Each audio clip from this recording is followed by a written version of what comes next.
بسم اللہ الرحمن الرحیم۔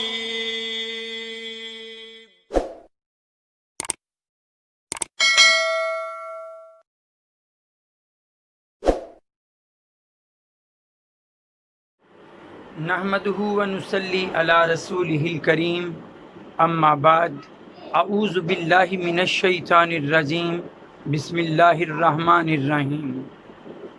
سب دیکھنے اور سننے والوں کو السلام علیکم۔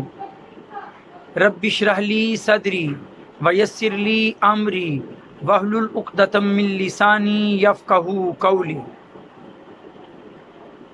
اللہ تعالیٰ اپنے قرآن مجید فرقان حمید میں فرماتا ہے، وَمِنْ آیَاتِهِ أَنْ خَلَقَ لَكُم مِّنْ أَنفُسِكُمْ أَزْوَاجًا لِتَسْكُنُوا إِلَيْهَا وَجَعَلَ بَيْنَكُم مَّوَدَّةً وَرَحْمَةً۔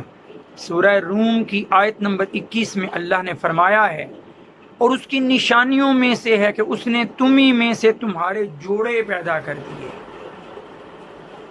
تاکہ تم اپنے جوڑی دار کی طرف سکون حاصل کر سکو، اور اس نے تمہارے اندر محبت اور رحمت رکھ دی۔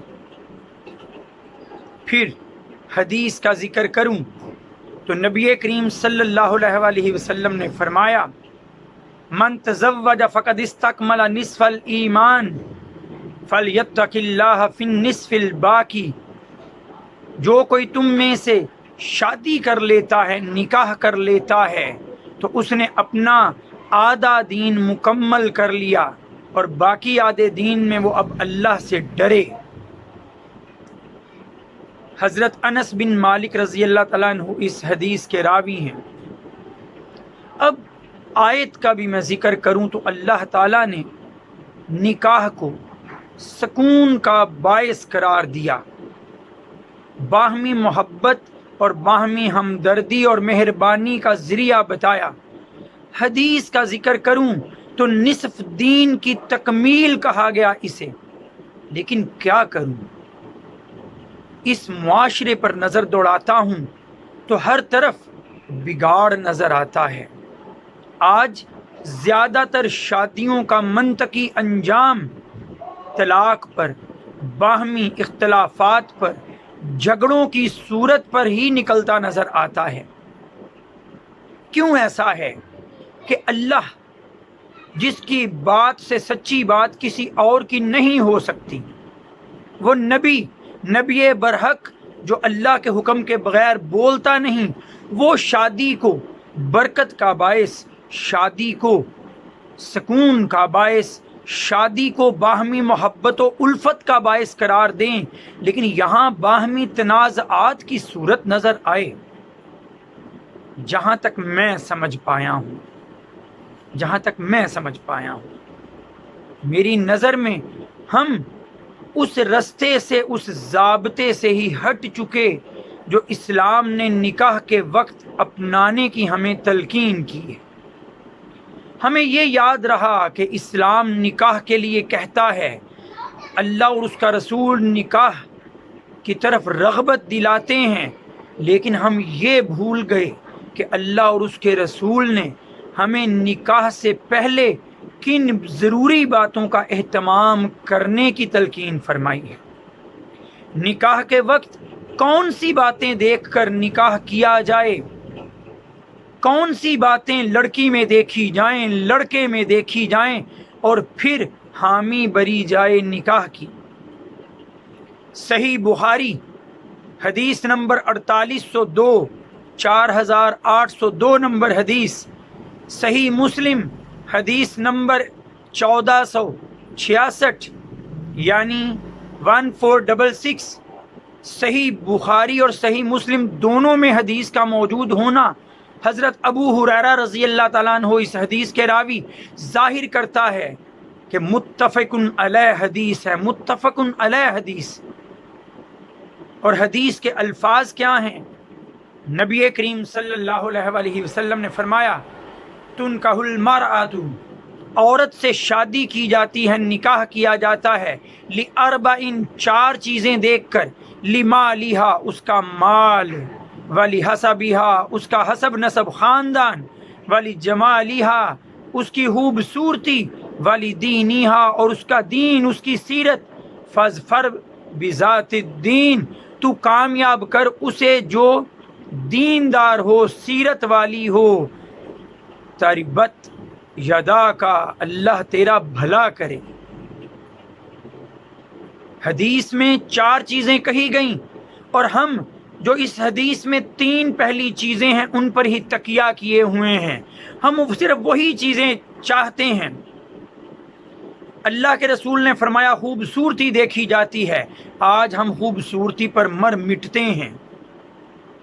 ہر کسی کو چمکتا دمکتا روشن چہرہ چاہیے۔ حسب نسب دیکھتے ہیں کسی کا خاندان کتنا اونچا ہے، مال دیکھتے ہیں مالدار کون ہے، لڑکے کو سیٹ کون کرے گا، لڑکے کو گاڑی کون دے گا، لڑکے کو مال و اسباب کون مہیا کرے گا، یہ ہماری نگاہوں میں ہوتا ہے۔ ضرور دیکھیے ان کو اگر دیکھنا چاہیں، لیکن سب سے بڑھ کر جس چیز کو دیکھیے وہ نبی کریم صلی اللہ علیہ وآلہ وسلم نے فرمایا، وہ ہے دین اور سیرت۔ یہ مت دیکھیے صرف کہ بینک بیلنس کتنا ہے، یہ بھی دیکھیے کہ اس کے پلے سے کتنی نمازیں بندھی ہیں، اس کا اخلاق کیسا ہے، اس کی تربیت کیسی ہے، اس کا اٹھنا بیٹھنا کیسا ہے، اس کا سیرت و کردار کیسا ہے، اسے بھی پرکھیے اور اسے ہی ترجیح دیجیے اگر اسلامی تعلیمات کے مطابق نکاح کرنا چاہتے ہیں۔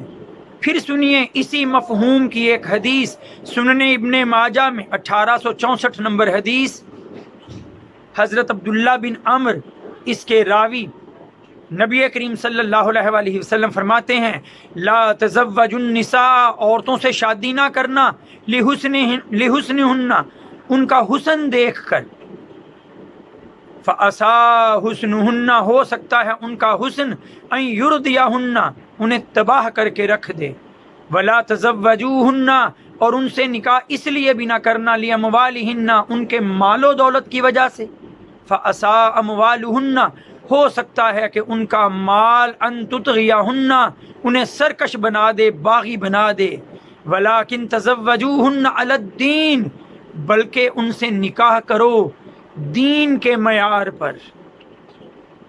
اسلام نے نکاح کے لیے انتخاب کرتے وقت مرد ہو یا عورت دین کو، سیرت کو، اخلاق کو معیار بتایا ہے، اور ہم دوسری چیزوں میں معیار تلاش کرتے ہیں۔ یاد رکھ لیجیے اگر ایسا ہوتا رہا پھر تباہی، بربادی، پھر تنازعات، جھگڑے ہی مقدر ٹھہریں گے۔ نبی کریم صلی اللہ علیہ وآلہ وسلم کی ہی ایک حدیث مبارکہ، جامع ترمذی میں یہ حدیث موجود، نبی کریم صلی اللہ علیہ وآلہ وسلم نے فرمایا کہ جب تمہاری طرف کوئی ایسا شخص نکاح کا پیغام بھیجے جس کا دین، جس کا اخلاق تمہیں پسند ہو تو پھر نکاح کر ڈالو، اگر تم ایسا نہیں کرو گے تو زمین میں فتنہ اور بہت زیادہ فساد ہی برپا ہوگا، اور آج ہمیں یہ فساد ہی نظر آتا ہے۔ ہم ہر طرف 70% نکاحوں کا انجام طلاق کی صورت میں نکلتا ہوا دیکھتے ہیں۔ اس کی سب سے بڑی وجہ یہ کہ اسلام کے ان ضابطوں سے ہم دور جو ہمیں دین نے سکھائے ہیں۔ کاش ہم آج بھی ہوش کے ناخن لے لیں، ہم دیکھ لیں کہ حسن اپنی جگہ ہے، حسب نسب اپنی جگہ ہے، مال و دولت اپنی جگہ ہے، لیکن سب سے بڑا معیار جو اسلام مقرر کرتا ہے وہ اخلاق ہے، وہ دین ہے۔ اس پہ پرکھیے، یقیناً شادیاں کامیاب ہوں گی اور نکاح سمجھا جائے گا۔ وآخر دعوانا ان الحمد للہ رب العالمین۔ السلام علیکم۔